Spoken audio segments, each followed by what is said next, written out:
स्वरूपा और उसकी पुत्री की वर्तमान आयु का अनुपात 7:3 है। यानी कि वर्तमान में यदि स्वरूपा 7 वर्ष की है तो उसकी पुत्री कितने वर्ष की हुई? 3 वर्ष की हुई। जब स्वरूपा 26 वर्ष की थी तो उसकी पुत्री जो है 6 वर्ष की थी। ये उसकी फिक्स उम्र दे रखी है। कुछ समय पहले जब वो 26 वर्ष की थी तब उसकी पुत्री 6 वर्ष की थी। क्या निकालना है आपको? स्वरूपा की वर्तमान आयु निकालना है। दिया क्या है? अनुपात दे रखा है 7:3। क्या है? वर्तमान आयु। ये वर्तमान आयु का अनुपात है। ये अपनी स्वरूपा है, ये उसकी पुत्री यानी कि उसकी डॉटर है। और क्या दे रखा है? उसकी उम्र दे रखी है। कितनी है? 26 वर्ष। पुत्री की कितनी है? 6 वर्ष है। कब है ये? ये कुछ समय पहले है। कब? फिक्स नहीं है कब है, पर कभी था ऐसा कि जब उसकी पुत्री 6 वर्ष की थी तब स्वरूपा 26 वर्ष की थी। तो स्वरूपा कितनी वर्ष ज्यादा है इससे? 20 वर्ष ज्यादा है। स्वरूपा जो है अपनी पुत्री से 20 वर्ष बड़ी है। और ये जो 20 वर्ष हैं, ये अंतर जो है वो हमेशा रहने वाला है। मान लीजिए 6 की जगह ये 8 वर्ष की हो गई तो ये 26 की जगह 28 की हो जाएगी, तो अब भी अंतर 20 ही रहेगा। मान लीजिए 4 और बढ़ा दो उसमें, 6 की जगह 6 के स्थान पर 10 हो गई है तो ये कितनी हो जाएगी? 30 हो जाएगी, तो अब भी अंतर 20 ही रहेगा। ये नहीं बदलने वाला। तो यहां पर भी 20 ही होना चाहिए था। फिर यहां कितने भागों का अंतर है? 4 भागों का अंतर है। ये 7 भाग है, 3 भाग है, कितने भागों का अंतर है? 4 भागों का अंतर है। इस बात का मतलब है कि 4 भाग जो हैं, 4 भाग जो हैं वो 20 वर्ष के बराबर है। क्यों? आयु में वास्तविक अंतर कितना है? 20 वर्ष का है। भागों के हिसाब से क्या है? 4 भाग है, तो 4 भाग यानी कि 20 वर्ष के बराबर है। तो एक भाग किसके बराबर हुआ? 20/4 यानी कि 5 वर्ष के बराबर। तो स्वरूपा की फिर आयु कितनी हुई? वर्तमान आयु 7 भाग है, तो 7 गुणे 5 कर दीजिए आप, 35 वर्ष। स्वरूपा की जो वर्तमान आयु होगी वो 35 वर्ष होगी। ए व बी की आय का अनुपात 4:3 है। ए व बी के व्यय का अनुपात 5:2 है। क्या दे रखा है? आय का अनुपात दे रखा है और व्यय का अनुपात दे रखा है। बी की बचत 3000 रुपए है, साथ में उसने बी की बचत भी दे रखी है। निम्न में से एक ही बचत क्या नहीं हो सकती? एक ही बचत क्या होगी वो नहीं निकालना है, क्या निकालना है? क्या नहीं हो सकती है। 4 ऑप्शन है, तो इसमें से देखना है कि कौन सा ऑप्शन गलत है, कौन सी इसमें से आय इसकी नहीं हो सकती। आय लेते हैं, आय, व्यय, व्यय और बचत। आय का अनुपात क्या दे रखा है? ये मान लीजिए ए है, ये मान लीजिए बी है, 4:3। व्यय का अनुपात क्या दे रखा है? 5:2। इसको मान लेते हैं x मान लेते हैं, 4x मान लेते हैं। अनुपात हटाकर इसमें एक चर राशि का, वेरिएबल का गुणा कर देते हैं तो ये क्या बन जाएगी? धनराशि बन जाएगी। अब जो एक ही आय का जो 4:3 अनुपात था, अब वो आय 4x और 3x कहलाएगी। व्यय में क्या करना है? इसको y मान लीजिए, तो 5y और 2y कहलाएगा, 5y और 2y। तो इस हिसाब से बचत क्या हुई? एक ही बचत क्या हुई? आय में से क्या करना है? व्यय घटाना है। क्या कर दीजिए? 4x में से 5y घटा दीजिए। ये क्या आ गया आपका? एक ही बचत आ गई आपकी। बी की बचत कितनी है? 3x में से 2y घटा दीजिए। ये क्या आ गई आपकी? ये आपकी बी की बचत आ गई। इसमें से x क्यों मानना पड़ा हमें? क्योंकि कुल धनराशि हमारे पास पता नहीं थी, एक भाग नहीं निकाल पा रहे थे हम उससे। यदि कुल धनराशि पता होता तो अनुपात से ही हो जाता। नहीं पता है तो हम मान लेंगे। और चूंकि हमें बी की एग्जैक्ट वैल्यू नहीं निकालनी है, एक ही जो है एग्जैक्ट वैल्यू नहीं निकालनी है, एक ही हमें आय नहीं निकालनी है, बचत नहीं निकालनी है। क्या निकालना है? क्या बचत नहीं हो सकता वो निकालना है, संभावना दिखानी है खाली। इस वजह से हम x और y लेके चलेंगे। बी की बचत हमें दे रखी है, बी की बचत की अगर हम बात करें तो क्या आई हमारी 3x माइनस 2y यानी कि 3x माइनस 2y। दी कितनी है बचत 3000 रुपए, 3x माइनस 2y। यहां से आप x की वैल्यू निकालिए, x की वैल्यू निकालिए। ये क्या आ जाएगा प्लस में आ जाएगा, यहाँ पे 3 का क्या हो जाएगा, यहाँ पे गुणा हो जाएगा, भाग हो जाएगा, क्या बचेगा 1000 प्लस 2/3y। ये हमारी x की वैल्यू आ गई। अब क्या करना है, एक की बचत निकालिए, एक की बचत निकाल लेते हैं। एक की बचत कितनी दी है 4x माइनस 5y। तो क्या करना है, x की वैल्यू यहां रख दीजिए, कैसे होगा 1000 प्लस 2/3y माइनस 5y। 4 का गुणा हो जाएगा, कितना हो जाएगा 4000 हो जाएगा। ये कितना बचेगा माइनस, इसको सॉल्व करना पड़ेगा अलग से, कितना बचेगा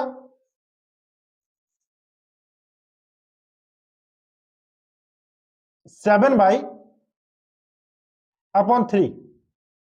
7/3 बचेगा। क्या है ये, एक ही बचत है। क्या है एक ही बचत कि 4000 में से आप कुछ घटाओगे, 4000 में से आपको कुछ घटाना पड़ेगा, तब आपको एक ही बचत मिलेगी। इस बात का मतलब है एक ही बचत 4000 से कम ही होगी। क्यों, क्योंकि 4000 में से कुछ घटा रहे हैं। अब ऑप्शन पे देखिए, सारी की सारी तीन वैल्यू जो है 4000 से छोटी हैं। इसका मतलब है कि एक ही बचत ये भी हो सकती है, ये भी हो सकती है और ये भी हो सकती है। ये नहीं हो सकती, क्यों, क्योंकि ये क्या है 4000 से ज्यादा है और हमें 4000 में से कुछ घटाना है एक ही बचत लाने के लिए। दूध व पानी के 30 लीटर मिश्रण में 70% दूध है। इस बात का क्या मतलब है, 70% दूध होने का मतलब है 30% क्या है उसमें पानी है। जैसे हम यदि मिल्क और वाटर का रेशियो लें तो 70 ये है तो 30 ये हुआ, यानी कि 7 ये है तो 3 ये हुआ। अनुपात क्या आ गया में 7/3। किसमें, मिल्क और वाटर में। कितना लीटर पानी इसमें मिलाया जाए, इसमें क्या करना है आपको पानी मिलाना है, ताकि मिश्रण दूध व पानी का अनुपात जो है वो 3:2 हो जाए। क्या मिलाना है इसमें, पानी मिलाना है। कितना मिलाना है, x लीटर मिला दीजिए, अनुपात क्या हो जाएगा 3:2 हो जाएगा। दूध कितना मिलाया आपने 0 लीटर मिलाया, कितना मिलाया 0 लीटर। दूध नहीं मिलाया, सिर्फ पानी मिलाया, और ये जो अनुपात है बदलकर ये बन गया, अनुपात चेंज हो गया। कैसे करना है, एक भाग ज्ञात करना है। एक भाग कैसे निकालते हैं हम, इसका गुणा इसमें, इसका गुणा इसमें, इनका क्या लेना है अंतर लेना है, यानी कि 3x माइनस 0 बटे क्या करना है इसका गुणा इसमें और इसका गुणा इसमें, इनका भी अंतर लेना है। 3 3 9 और 7 दूनी 14, यानी कि 14 माइनस 9 कर दीजिए। एक भाग की वैल्यू कितनी है, एक भाग की वैल्यू जो है, एक भाग हमारा कैसे आएगा कुल मात्रा, कुल मात्रा कितनी है 30 लीटर है, बटे कुल भाग कितने हैं 10 है, यानी कि 3 लीटर। एक भाग की वैल्यू कितनी है 3 लीटर के बराबर है, तो यहां रख देते हैं 3, यहां पर रख दीजिए आप, 3x बटे 5, तो x की वैल्यू यहां से कितनी आ गई 5 लीटर। x की जो वैल्यू आ गई 5 लीटर, इस बात का मतलब है यदि आप पानी की मात्रा 5 लीटर इसमें मिला दें तो अनुपात जो है वो 3:2 हो जाएगा।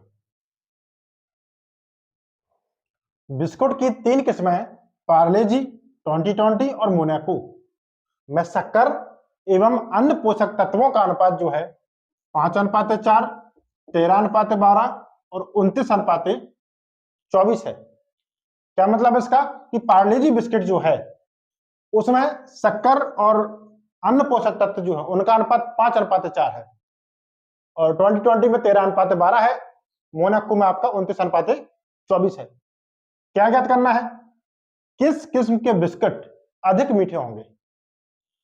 क्या मतलब है इस बात का कि कौन से बिस्किट ऐसे हैं जिसमें शक्कर की मात्रा तुलनात्मक रूप से ज्यादा होगी। ज्यादा चाहिए पर तुलनात्मक रूप से, तीनों की तुलना करनी है। चलिए देखते हैं। ये मान लीजिए शक्कर है और ये आपके अन्य पोषक तत्व हैं। यहां क्या ले लेते हैं, पार्ले जी 2020 और आपका मोनाको। पार्ले जी में अनुपात क्या है, 5:4 है।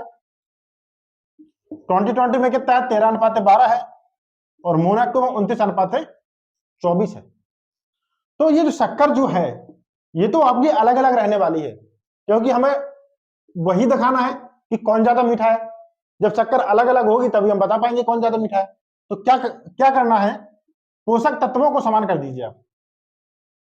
पोषक तत्व एक बार समान हो गए और फिर हम किसको मीठा या कम मीठा आसानी से बता सकते हैं। क्या करना है, इनका एलसीएम ले लीजिए या कैसे भी करके जो भी सही लगे आपको, इनको सबको बराबर कर दीजिए। एलसीएम लोगे तो क्या आएगा, 24 आएगा। इसमें किसका गुणा करना है, 6 का गुणा करना, 24 हो गया। इसमें 2 का गुणा करना है, ये भी 24 हो गया, ये पहले से 24 है। 6 का गुणा यहां किया तो 6 का गुणा यहां पे भी होगा, और 2 का गुणा यहां है तो 2 का गुणा यहां पे भी होगा। तो ये वैल्यू कितनी हो गई, ये हो गया 30, 30:24 हो गया। ये कितना हो गया, 26, 26:24 हो गया। ये कितना है, 29:24 है। अब क्या है, पोषक तत्व समान आ गया सब में। और शक्कर किसमें ज्यादा है, शक्कर आपकी पार्ले जी में ज्यादा है, 30 है इसमें। इस बात का मतलब है कि पार्ले जी बिस्किट जो है वो अधिक मीठे होंगे। पात्र ए में दूध व पानी का अनुपात 2:3 एवं पात्र बी में दूध व पानी का अनुपात 1:4 आपको दिया है। यदि ए व बी को 1:3 के अनुपात में मिलाया जाए, क्या दिया है, 2 पात्र दिए हैं आपको ए और बी, इसमें दूध है और पानी है, दोनों का क्या है, मिश्रण है। ए जो है ये कह रहा है कि इसमें दूध जो है 2 भाग है और पानी जो है 3 भाग है।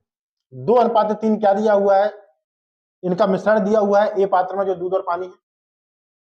बी में क्या दे रखा है आपको, 1:4 दे रखा है। इस बात का क्या मतलब है, यदि 1 भाग दूध है तो 4 भाग पानी है, या कहें 1 लीटर दूध है तो 4 लीटर उसमें पानी मिला हुआ है।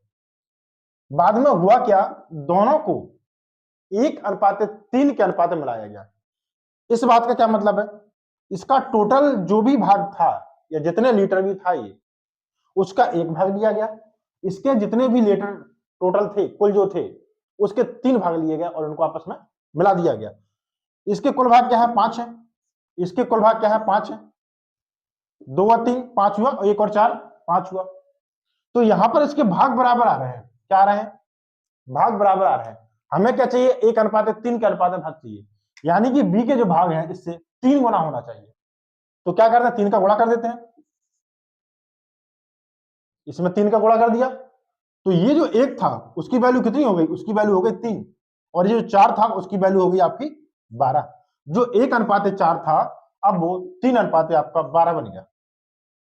अब इसके भाग जो लेने थे हम ले चुके हैं, ये 15 हो गया, ये 5 हो गया, और इससे 3 गुना ज्यादा हो गया। तो मिश्रण में क्या करना है, अब दूध को जोड़ दीजिए आप, और पानी को जोड़ दीजिए। दूध कितना हुआ, 5 हो गया, 2 यहां था, 3 वहां हो गया। पानी कितना हो गया, 3 था, 12 वो हो गया आपका, कितना हो गया, 15 हो गया। तो नया अनुपात जो बनेगा अब 1:3 बनेगा, और ये कहलाएगा आपका मिश्रण का अनुपात। इन दोनों पात्रों को जिसमें भी मिलाया गया उसमें 1:3 के अनुपात में दूध और पानी होगा। एक सिपाही एक चोर का पीछा करना शुरू करता है। जब चोर 10 कदम चलता है तो सिपाही 8 कदम चलता है। ये क्या दिया है, ये चोर और सिपाही के कदम रखने का समय दिया है कि जितने समय में ये 10 कदम रख लेगा कौन, चोर, उतने समय में सिपाही 8 कदम रखेगा। सिपाही के 5 कदम चोर के 7 कदम के बराबर है। ये क्या दिया है, ये दूरी दी है कि 5 कदम में सिपाही जितनी दूरी तय करेगा उतनी दूरी तय करने के लिए चोर को 7 कदम रखने पड़ेंगे। क्या चाहिए? सिपाही और चोर की चालों का अनुपात चाहिए। चाल बराबर क्या होता है? दूरी बटे समय। तो क्या करना है हमें? दूरी और समय को ज्ञात करना है। दूरी और समय में अनुपात देखना है। चलिए देखते हैं। दूरी यहां दी थी, क्या करेंगे? सिपाही द्वारा एक कदम रखने में तय दूरी, इसको हमें किसके बराबर रखना है? इसको हमें चोर के एक कदम रखने में तय दूरी के बराबर रखना है। अभी ये बराबर नहीं है। अभी क्यों बराबर नहीं है? क्योंकि एक कदम की बात हो रही है, इसका एक कदम और इसका एक कदम। कदम की लंबाई तो अलग अलग है, दूरी तो अलग अलग तय कर रहे हैं। शर्त क्या दी है कि ये जब 5 कदम रखेगा तब वो 7 कदम रखेगा और वो दूरी बराबर होगी। जितनी दूरी ये 5 कदम में तय करेगा उतनी दूरी वो 7 कदम में तय। यानी कि 5 का गुणा हम यहां कर दें और 7 का गुणा हम यहां कर दें तो ये बराबर हो गई। 5 कदम में तय दूरी ये हो गई और 7 कदम में तय दूरी ये हो गई। ये चोर की हो गई और ये सिपाही की हो गई। सिपाही, इस दूरी में अगर हम अनुपात ज्ञात करना चाहें, मान लीजिए इसको दूरी 1 दे दीजिए नंबर, इसको दूरी 1, दूरी 2, तो इनमें अगर हम अनुपात निकालना चाहें पहली दूरी और दूसरी दूरी में, तो क्या आएगा? 7/5, यानी कि 7:5। ऐसा ही क्या करना है? ऐसा ही समय में ज्ञात करना है। समय कैसे?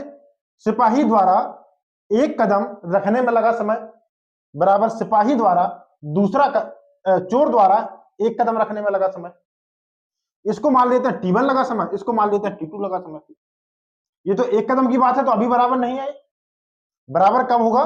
जब हम शर्त में रखेंगे। यानी कि 10 कदम इसने रखने में कितना समय लिया होगा? एक कदम में T1 लिया तो 10 T1 लिया होगा। नहीं, सिपाही का है 8, सिपाही ने T1 लिया और तो T1 जो है एक कदम को दिखाएगा, एक कदम में लगा समय। 8 का गुणा कर देंगे तो इनका निकल आएगा, 8 का निकल आएगा। इसने कितने रखे? T2 × 10 कर देंगे, 10 कर देंगे। क्यों? कितने रखे इसने? इसने रखे 10, उसने रखे थे 8। तो T1 और T2 कैसे आ गया फिर? T1 और T2 कितना आ गया? 10/8 आ गया आपका। चाल क्या होती है? चाल क्या होती है? चाल 1 और चाल 2 करना पड़ेगा। ये सिपाही की चाल है, ये चोर की चाल है। सिपाही की चाल कैसे निकालोगे आप? सिपाही की दूरी बटे सिपाही का समय। सिपाही की दूरी कितनी थी? सिपाही की दूरी 7 थी और सिपाही का समय जो है वो 10 है। सेम कहानी यहां, चोर की दूरी और चोर का समय। चोर की दूरी कितनी है? 5 है और चोर का समय कितना है? 8 है। इसको सॉल्व कर दीजिए, 8 ऊपर जाएगा, 7 × 8, ये 5 × 10 कितना आ गया आपका? 2 से काट दीजिए।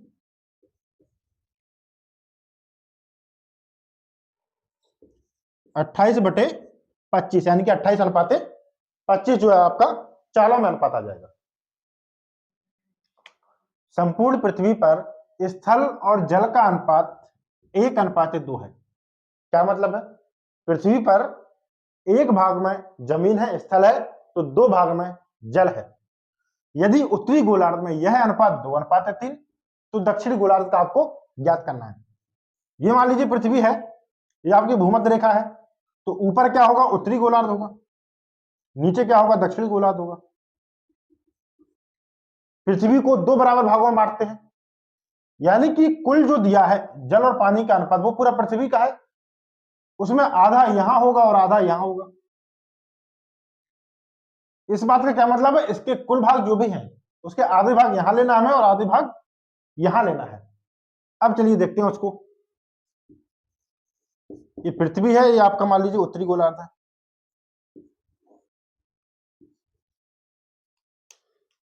और ये आपका दक्षिणी गोलार्ध है। यहां जो अनुपात है 1:2 है और यहां जो अनुपात है 2:3 है। इसके कुल भाग कितने हुए? 3 हुए। इसके कुल भाग कितने हुए? 5 हुए। होना क्या था, इसके जो भाग हैं इससे दुगने होने थे, पर ये कम दिख रहा है। इससे भी दुगने होने थे, इससे भी दुगने होने थे, क्योंकि ये क्या है, पूरी पृथ्वी की बात कर रहा है, ये उसके आधे आधे की बात कर रहा है। तो क्या करना है, इसको आप दुगना बना दीजिए इससे कैसे भी करके। तो पहले बराबर बना देते हैं। बराबर बनाने का तरीका क्या है, इसका गुणा यहां और इसका गुणा यहां। 5 का गुणा कीजिए यहां पर, 5 एकम 5 और 5 दूनी 10, कुल भाग कितने हो गए? 15 हो गए। 3 का गुणा यहां कीजिए, 3 दूनी 6 और 3 त्रिके 9, कुल भाग कितने हो गए? 15 हो गए। तो अब क्या हो गया, भाग बराबर हो गए। इसको क्या करना है, दुगना करना है, तो 2 से गुणा कर दीजिए, कितना हो गया ये? 10:20 हो गया। अब ये बराबर हो गया, ये इसका हो गया आधा, पृथ्वी का ये आधा हो गया। तो ये जल को दिखाएगा, इस स्थल को दिखाएगा, ये जल को दिखाएगा, ये स्थल को दिखाएगा, ये जल को दिखाएगा। तो स्थल जो है कितने भाग है? 10 भाग है। 6 भाग जो है वो उत्तरी गोलार्ध में आ गया, तो दक्षिणी गोलार्ध में कितना बचा? 4 भाग बचा। टोटल 10 था, 6 आपने उत्तरी में ले लिया, तो बाकी कितना बचा? 4 बचा, और वो आएगा आपका दक्षिणी में। सेम कहानी यहां है, 20 भाग पानी है पूरी पृथ्वी पे, 9 भाग यहां ले लीजिए आप उत्तरी में, तो कितना बचा? 11 बचा दक्षिणी के लिए। तो ये जो है 4:11 जो है दक्षिणी गोलार्ध में जल व स्थल और जल का अनुपात दिखाएगा। कार्यालय ए और बी में कर्मचारियों का अनुपात 2:3 है। एक कार्यालय ए है, एक कार्यालय बी है, और कुल कर्मचारी जो है उनका अनुपात क्या है? 2:3 है। कर्मचारियों में क्या है, महिला और पुरुष दोनों शामिल हैं। ए और बी के महिला कर्मचारियों का अनुपात क्या है? 1:2 है। महिला किस हिसाब से है? 1:2 है, यानी कि इसमें अगर एक महिला है, इसमें कार्यालय ए में, तो यहां पर कितनी होंगी? 2 महिलाएं होंगी। और साथ में क्या दिया है, ए के महिला कर्मचारियों का एक कुल कर्मचारियों से अनुपात दिया है। ये हिसाब किताब थोड़ा अलग है। ये जो है महिला कर्मचारी है इसमें, और यहां कुल है, क्या दिया है? 1:3। ए में क्या कह रहा है वो, ए में यदि एक महिला है तो इस बात का मतलब है टोटल उसमें 3 कर्मचारी हैं। 3, इस बात का क्या अर्थ हुआ कि 2 क्या है इसमें? पुरुष है। 2 क्या हुआ? पुरुष है। टोटल 3 है, एक महिला है, तो 2 पुरुष हो गए। यानी कि एक जो है, एक कार्यालय जो है उसमें महिला और पुरुष का अगर मैं अनुपात की बात करूं तो 1:2 बनेगा। क्या बनेगा? 1:2, महिला और पुरुष का अनुपात। चलिए यहां पे देखते हैं अब थोड़ा। एक कुल कर्मचारी 2 दिए, जिसमें से हमने क्या दिया? एक महिला है, तो इस हिसाब से पुरुष कितने बचे? 1 बचा। महिला और पुरुष का अनुपात क्या हो गया? 1:1 हो गया। वो क्या कह रहा है, सवाल क्या कह रहा था कि इनका अनुपात कितना है? 1:2। इस बात का क्या मतलब है कि ये यहां पर कुछ कमी है, ये कुछ गलत है। यदि हम ए को 3 कर दें तो हमारी शर्त जो है वो लागू हो जाएगी इस पर। ये 3 हो जाए तो ये 1 दिया हुआ है और पुरुष हमारे 2 हो जाएंगे। तो क्या करना है, इसको 3 करना है। 3 कैसे होगा? ये पूरे में 3/2 से क्या कर दीजिए आप? गुणा कर दीजिए। 3/2 से यहां गुणा करना है, यहां करेंगे तो वहां पे भी करना है, क्यों? ये दोनों अनुपात में है। ये क्या करेगा? 2 से 2 कट जाएगा, तो आपका क्या बचेगा? 3 बचा रहेगा। तो यहां कितना हो जाएगा? 9/2 हो जाएगा। ए और बी के जो कुल कर्मचारी हैं, अब जो अनुपात बनेगा इनका 3:9/2 बनेगा। चाहो तो इसको भी सही कर लो। कैसे होगा? 2 का गुणा आप यहां कर दीजिए, 2 नीचे से 2 हटा दीजिए। कैसे हटेगा? 2 का यहां गुणा करना है, 2 का यहां गुणा करना है। अब कुल भाग बढ़ा रहे हैं, क्योंकि कुल भाग बढ़ा रहे हैं, तो फिर आपको गुणा यहां पर भी करना पड़ेगा। क्यों करना पड़ेगा? क्योंकि कुल संख्या बढ़ा रहे हैं, कुल संख्या बढ़ेगी तो ये भी बढ़ेगा फिर आपका। तो ये कितना हो जाएगा आपका? ये 6 हो जाएगा, ये 9 हो जाएगा। तो कुल में जो अनुपात है वो क्या हो गया? 6 और 9 हो गया। किस में अनुपात? कुल कर्मचारियों में अनुपात। महिलाएं किस हिसाब से हो गई? महिला किस हिसाब से हो गई? 2:4 के हिसाब से हो गई। इसमें महिला 2 हो गई और इसमें महिला 4 हो गई। ये क्या है? ए था, ए बी था। ए में अगर कुल कर्मचारी 6 हैं तो महिला कितनी है? 2 है। तो पुरुष कितने बचे? 4 बचे। बी में अगर कुल कर्मचारी 9 है तो महिला कितनी है? 4 है। तो पुरुष कितने बचे? 5 बचे। तो ए और बी में जो पुरुषों का जो अनुपात होगा वो क्या होगा? 4:5 बन जाएगा। एक विद्यालय के 1440 विद्यार्थियों में लड़कों और लड़कियों का अनुपात आपको 3:5 दे रखा है। क्या मतलब है? यदि लड़के 3 हैं तो लड़कियां कितनी हो गई आपकी? 5 हो गई। 3:5। ये आपके लड़के हैं, ये आपकी लड़कियां हैं। क्या मतलब है? यदि विद्यालय में 8 छात्र हम मान लें, 8 विद्यार्थी मान लें, तो उसमें से 3 लड़के होंगे और 5 लड़कियां होंगी। बाद में हुआ क्या? 30 लड़कियां विद्यालय की एक दूसरी शाखा में स्थानांतरित हो गई। विद्यालय मतलब छोड़कर चली गई, कहीं और चली गई, कोई और शाखा होगी, वहां चली गई। कितनी चली गई? 30 चली गई। 30 घटा दीजिए यहां पर। फिर क्या करना है? ऊपर अनुपात को आपको 2:3 करना है। इसको जो 3:5 था, अब वो कह रहा है कि 2:3 हो जाए। कैसे? विद्यालय में कुछ लड़कों का प्रवेश देना है, लड़कियां गई हैं तो कुछ लड़कों का प्रवेश देना है। मान लीजिए X लड़के हमने विद्यालय में ले आए कहीं और से, तो अनुपात क्या हो गया? ये हो गया। इसका बताया था क्या करना है। जब एक अनुपात दिया हो और दूसरा अनुपात बन गया हो, कुछ जोड़कर या कुछ घटकर, तो क्या करते हैं? एक भाग की वैल्यू ज्ञात करते हैं, एक भाग। और फिर क्या करना होता है? एक भाग का गुणा यहां कर दीजिए, लड़के आ जाएंगे। एक भाग का गुणा यहां कर दीजिए, लड़के आ जाएंगे। एक भाग का गुणा इसमें कर दीजिए, कुल छात्र आ जाएंगे। तो एक भाग कैसे निकालते हैं? इसका गुणा इसमें चिन्ह सहित, इसका गुणा इसमें चिन्ह सहित। तो कितना हुआ? ये 3x हो गया आपका। माइनस घटाना है, क्या करना है? इसका गुणा इसमें करना, माइनस माइनस क्या हो जाएगा? प्लस हो जाएगा। कितना हो जाएगा? 60 हो जाएगा। नीचे क्या करना है? इसका गुणा फिर इसमें करना है। कितना हुआ? 5 दूनी 10 हो गया। 3 का गुणा क्या करना है? इसमें करना है। 3 गुणा 3 कितना हो गया? 9 हो गया आपका। अब यहां है x और यहां एक भाग, तो एक भाग निकालते हैं। कहां से आ गया एक भाग? एक भाग आएगा यहां से। एक भाग कैसे निकलता है? एक भाग कैसे निकलता है? कुल कुल संख्या, कुल विद्यार्थी बटे कुल संख्या, कुल भाग, या कुल संख्या बटे कुल भाग। कुल विद्यार्थी कितने हैं? 1440 है। और कितने भागों में बांटना है उनको? 8 भागों में बांटना है। कुल भाग कितने करने हैं? 8 करने हैं। हमने विद्यार्थी क्या माने थे? 8 माने थे अपनी अनुपात के हिसाब से। इनके कितने हैं? संख्यात्मक मान कितना है? वास्तविक मान कितना है? 1440 है। तो क्या करना है? इस भाग का आपको इसमें भाग देना है। कितना आ जाएगा? 180 आ जाएगा। यानी एक भाग की वैल्यू क्या आ गई आपके पास? 180 आ गई। तो यहां रख दीजिए आप। ये क्या हो गया? 1 हो गया। ये कितना हो गया? 3x प्लस 60 हो गया आपका। इसको यहां पर घटा दीजिए, इसको 60 को। तो x की वैल्यू कितनी आ जाएगी आपकी? 120 बटे 3 यानी कि 40। इस बात का अर्थ है यदि आप 40 विद्यार्थी, 40 छात्र जो हैं, 40 लड़के जो हैं, 40 लड़के इस शाखा में जोड़ दें तो उनका अनुपात जो है, लड़के और लड़कियों का अनुपात जो है 2:3 हो जाएगा। एक कार्य करने के लिए किसी मजदूर की कुल दिनों के लिए 8500 रुपए से नियुक्ति की जाती है। क्या मतलब है इस बात का? कि किसी मजदूर को कोई काम दिया गया और उस पूरे काम को करने के लिए उसको 8500 रुपए निश्चित किए गए। प्रत्येक दिन कितना पड़ा वो उसके हिसाब से निकल आएगा जितने दिन में वो काम करेगा, पर पूरे काम के लिए उसको 8500 रुपए ही मिलेंगे।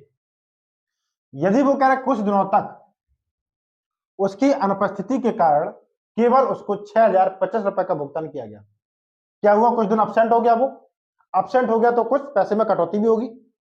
कटौती क्यों होगी? क्योंकि वो काम आपको किसी और से करवाना पड़ा, वो नहीं आया उस दिन, तो उस वजह से क्या होगा?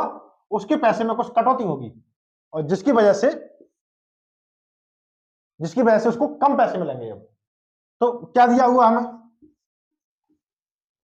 कुल दिनों की मजदूरी दी है, कुल दिनों की मजदूरी, कुल दिनों की मजदूरी कितनी है, 8500 रुपए दी है। ये क्या है, कुल दिन दिए। यदि मैं अनुपस्थित दिन, क्योंकि अनुपस्थित दिन आपको ज्ञात करने हैं, यदि मैं अनुपस्थित दिन की मजदूरी की बात करूं, अनुपस्थित दिनों की मजदूरी,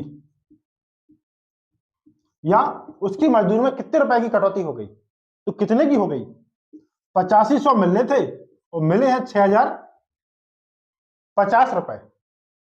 8500 मिल लेते और मिले हैं 6050 रुपए। इस बात का मतलब है कटौती कितने की हो गई, इस मैसेज को आप घटा दीजिए।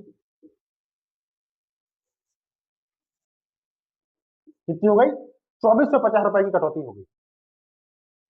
इनका अनुपात निकाल लेते हैं, कुल दिनों की मजदूरी और अनुपस्थित दिनों की मजदूरी।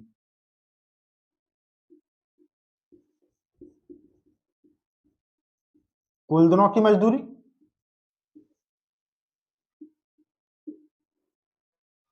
बटे अनुपस्थित दिनों, अनुपस्थित दिनों की मजदूरी। इनका अनुपात कैसे निकलेगा, 8500 में क्या करना है, इसका भाग दे दीजिए आप, 8500 बटे 2450, जीरो से जीरो काट देते हैं, 5 से भाग दे देते हैं दोनों में, 170 बटे 49। ये आपका आंसर जो है वो ऐसे ही आएगा, निश्चित दिन नहीं निकलेंगे। निश्चित दिन क्यों नहीं निकलेंगे, क्योंकि ना तो आपको कुल दिन पता है, ना जितने दिन की मजदूरी मिली है वो दिन पता है, और ना ही आपको ये पता है। सिर्फ आपको जो भी संख्या दी है वो रुपए में दी है, दिनों में एक भी संख्या नहीं है आपके पास, तो आपके वास्तविक दिन नहीं निकल सकते। एक रेशियो निकल आएगा, एक अनुपात निकल आएगा कि यदि वह 170 दिन आता या उसके पास जो काम है वो 170 दिन का होता, तो उसमें से 49 दिन वो अनुपस्थित रहा या एब्सेंट रहा। यदि मान लो हम इसमें 2 का गुणा कर दें तो 340 हो गया। तो यदि काम 340 दिन का होता तो एब्सेंट कितने दिन होता, 98 दिन होता। तो जो भी ऑप्शन आपको दिए होंगे वो 49 के मल्टीपल्स में दिए होंगे, गुणज में दिए होंगे, तो वहीं से आपको आंसर का पता चलेगा।